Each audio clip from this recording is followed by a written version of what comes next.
এই মুহূর্তে সবচেয়ে বড় খবর এইচডি লাইভ 24/7 এ এবং নিবিসিংহ যতনি সেলাই কখতুমা এইচডি লাইভ 24/7 इस वक्त की सबसे बड़ी खबर breaking news now on HD live 24/7 বুধবার অর্থাৎ 26শে আগস্ট 2026 ইংরেজি কমলপুরের নজরুল ভবনে হেপাটাইটিস ফাউন্ডেশন অব ত্রিপুরার উদ্যোগে এবং কমলপুর হেপাটাইটিস ফাউন্ডেশন শাখার ব্যবস্থাপনায় বিভিন্ন কর্মসূচি পালন করা হয়।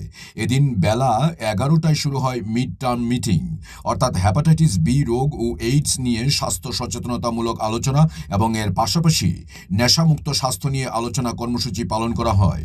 উদ্বোধন অনুষ্ঠানে বিধায়ক মনোজকান্তি দেব উপস্থিত থাকার কথা থাকলেও তিনি বিশেষ কাজে আগরতলায় থাকায় অনুষ্ঠানের উদ্বোধন করেন হেপাটাইটিস ফাউন্ডেশন অব ত্রিপুরার সভাপতি তথা শিশু বিশেষজ্ঞ চিকিৎসক NL ভৌমিক।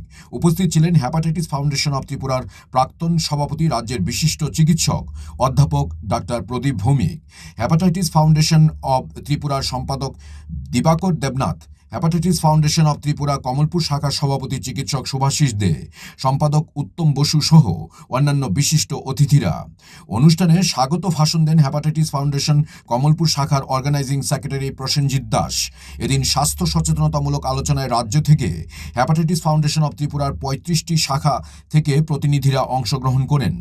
স্বাস্থ্য সচেতনতামূলক আলোচনায় উদ্বোধক তথা হেপাটাইটিস ফাউন্ডেশন অব ত্রিপুরার সভাপতি বিশিষ্ট চিকিৎসক NL ভৌমিক এবং ফাউন্ডেশনের প্রাক্তন সভাপতি বিশিষ্ট চিকিৎসক অধ্যাপক ডাক্তার প্রদীপ ভৌমিক গুরুত্বপূর্ণ আলোচনা করেন।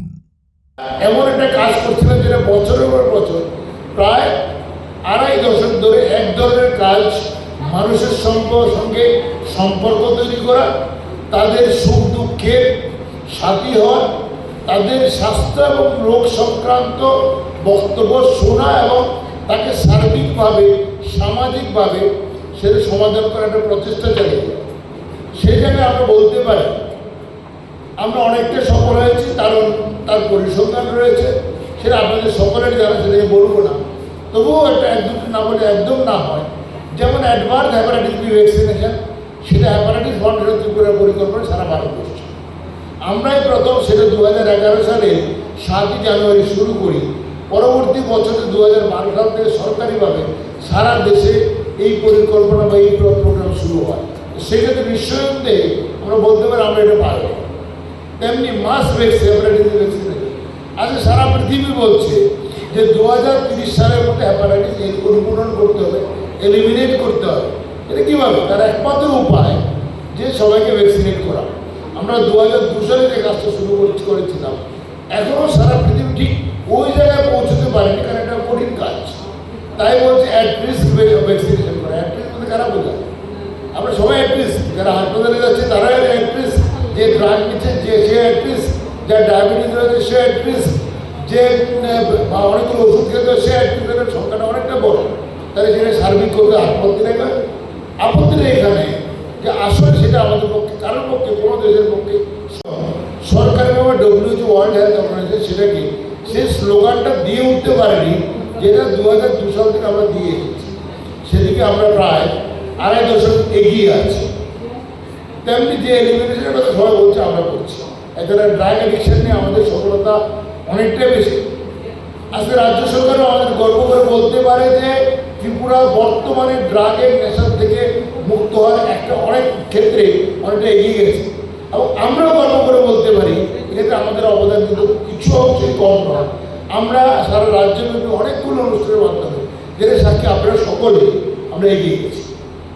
তেমনি বর্তমানে আমরা নন কমিউনিকেবল ডিজিজ নিয়ে আমরা NHM এর সঙ্গে কাজ করছি, অথবা অন্যান্য সমস্ত স্বাস্থ্য সমস্যা নিয়ে কাজ করছি এবং এগিয়ে যাচ্ছি। তাই আমাদের আগামী দিনের যে পরিকল্পনাগুলি আরও নতুন, আরও বাস্তবভিত্তিক এবং সেখানে গ্রাউন্ড রিয়েলিটিকে সঙ্গে নিয়ে আমাদের এগোতে হবে। এবং তার সঙ্গে আপনারা হয়তো অনেকে জানেন, আমাদের ত্রিপুরা সরকার সম্প্রতি ঘোষণা করেছে 1 সপ্তাহ আগে যে 31শে অক্টোবর 2026-এর মধ্যে ত্রিপুরাকে হেলথ সার্ভিস বিষয়টাকে সম্পূর্ণ ডিজিটাল করা হবে। মানে সরকার যদি এতটা সাহস দেখাতে পারে যেটা ডিজিটাল হেলথ করা আমাদের মতো রাজ্যে, তাহলে হেপাটাইটিস ফাউন্ডেশন কেন ডিজিটাল ইস্যু হবে না? যার জন্য আমরা বেশ কয়েক বছর ধরে, এখন 1 বছরের বেশি সময় ধরে আমরা কথা বলে আসছি। Bureau report AGT Live 24/7